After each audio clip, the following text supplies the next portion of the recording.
Hello there! Welcome to another episode of the Rookie's Guide to Sports. Today, we're diving into curling, a sport of precision, strategy, and teamwork played on ice.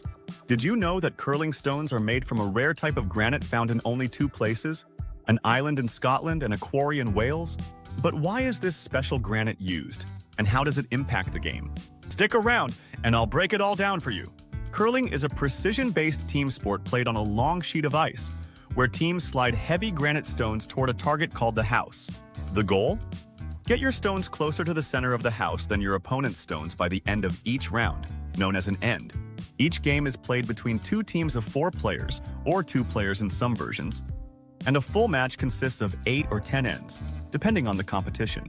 The key to curling is the ability to control the stone's speed and direction, using both the delivery technique and strategic sweeping of the ice. Gameplay and rules. Curling is often called chess on ice because it requires careful planning and precise execution. Here's how it works. Players begin each turn sliding a granite stone down the ice toward the target. As the stone moves, teammates sweep the ice with special brooms, reducing friction to make the stone travel farther and curl less. Each team throws 8 stones per end, taking turns with their opponent, and have a limited amount of time to do so. At the end of each round, only the team with the closest stone to the center scores. The game is all about placement, strategy, and teamwork, making every shot crucial. The curling rink. Curling is played on a 45-meter-long ice sheet with several areas. Let's check them. The house. The large circular target at both ends of the rink, where teams try to place their stones. The button. The very center of the house, the best possible placement for a stone. The hog line. The line before which players must release their stone, ensuring that every throw is made from the proper starting position. And the tee line, a reference line that crosses the house that affects strategy and shot selection. By understanding these zones, teams can plan their shots more effectively. Player roles. Each curling team has 4 players, each with an important role. The lead delivers the first 2 stones, focusing on setting up the play. The second plays the next 2 stones, often placing guards or clearing opponents' stones. The third, or vice skip, throws the 5th and 6th stones and assists with strategy and the skip. The team captain, calling the shots and delivering the final 2 stones. Teams use different tactics, like placing guard stones to block opponents or knocking the opponent's stones out of play. Scoring system. In curling, only one team scores per end, whichever team that has the closest stone to the button. A team gets 1 point for each stone closer to the center than their opponent's best stone. In simple terms, all your stones that are closer to the button than your opponent's closest one score 1 point. Let's check an example. The yellow stone is home and closer to the button than the red. Therefore, yellow scores 1 point. Then a second yellow stone is home and closer to the closest red. Yellow scores 2 points. But now, the red stone is closer to the center of the button, and there is a second red stone closer to the button than the closest yellow. So red now score 2 points. If there are no stones inside the house when an end finishes, none of the teams score. After all ends are played, the team with the most points wins. Players need to be careful not to touch accidentally stones that are already in play.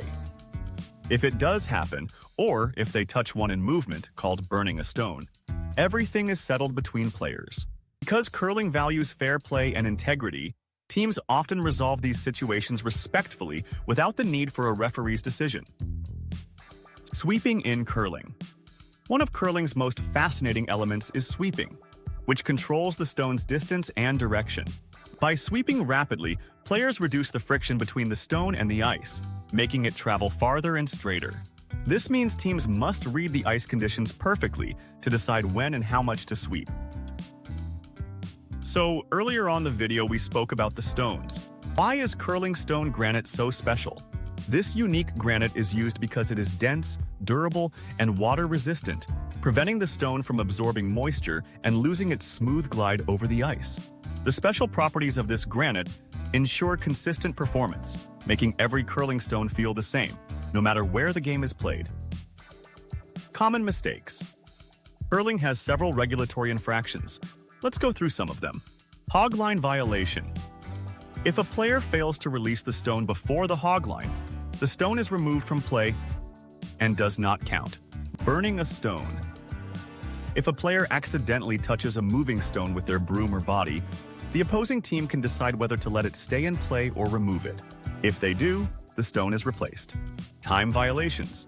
Teams must play within a time limit, ensuring that matches remain fast-paced and strategic. Understanding these rules helps teams avoid unnecessary penalties and maintain control of the game. Curling equipment. Curling requires specialized equipment to play, including curling stones.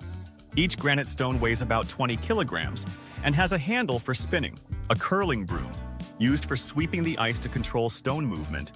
Curling shoes. One shoe has a sliding sole for smooth movement, while the other has grip for balance, and big lungs to shout. Wait, what? Yeah, whether you believe it or not, curling gets pretty intense from time to time. Coming up. Whoa! Whoa! Stone on the outside, trying to get the roll to the stone at the button. With the right equipment, players can develop the precision needed for accurate shot making. Curling stands out because it combines skill, teamwork, and strategy, making it one of the most mentally demanding sports and one of the most fascinating and respected sports of the winter season. That's the end of this episode of the Rookie's Guide to Sports. Do you want to learn more about different sports?